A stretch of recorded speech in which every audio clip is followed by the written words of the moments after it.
and a busy day today on Capitol Hill. Joining me now to talk about that, Republican Congressman Trent Franks of Arizona, member of the Armed Services and Judiciary Committees. Congressman, great to have you with us.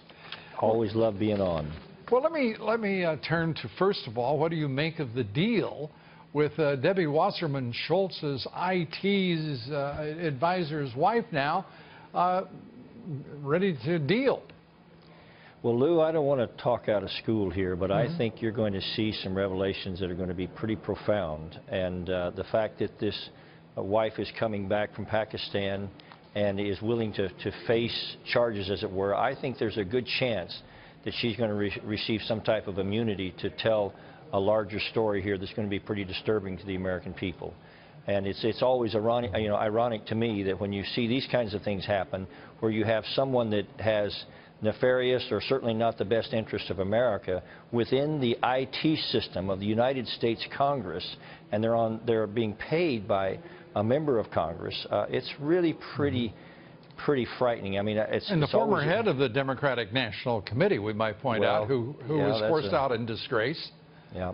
Well, I'm always amazed, how the Democrats can talk about Russia so much. They couldn't find Russia on a map 20 years ago, and they didn't see the Soviets as even much of a threat to the world when they were our primary peer enemy.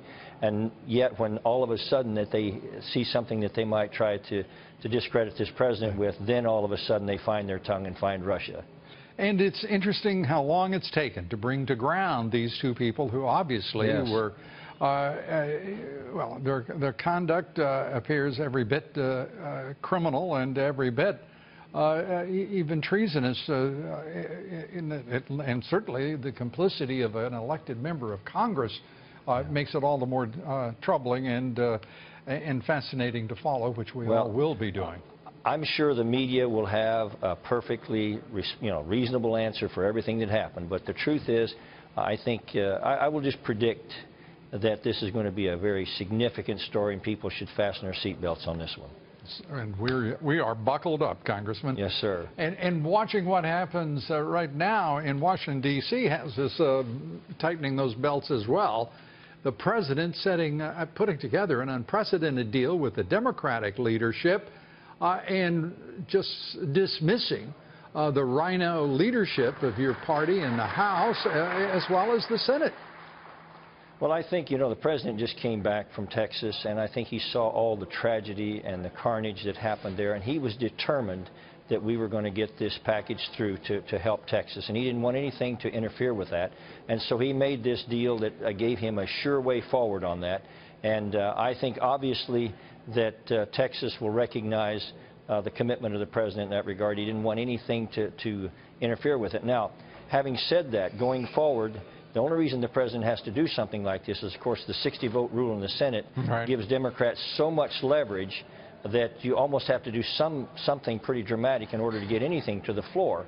And I think we're going to probably have some great challenges in the months ahead on the debt limit and also, of course, on the entire appropriations package. And I will predict that we're going to have some real challenges there. And I hope that people understand the challenge of this 60-vote rule, because Republicans, even in leadership, have almost gotten Stockholm syndrome over this thing.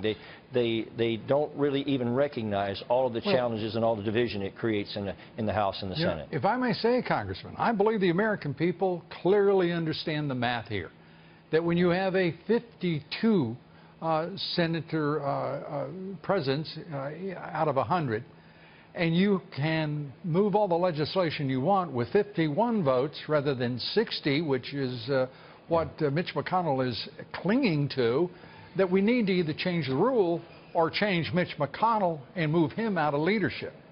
We have to do something different. The Democrats have already made it very clear that they're going to change the rule when they get in power. So the question is not whether the rule will change. The question is, will the American people get a glimpse of Republican policy before that happens? All right. Congressman, always good to talk with you. Thanks for being with us. Thank you, Lou. You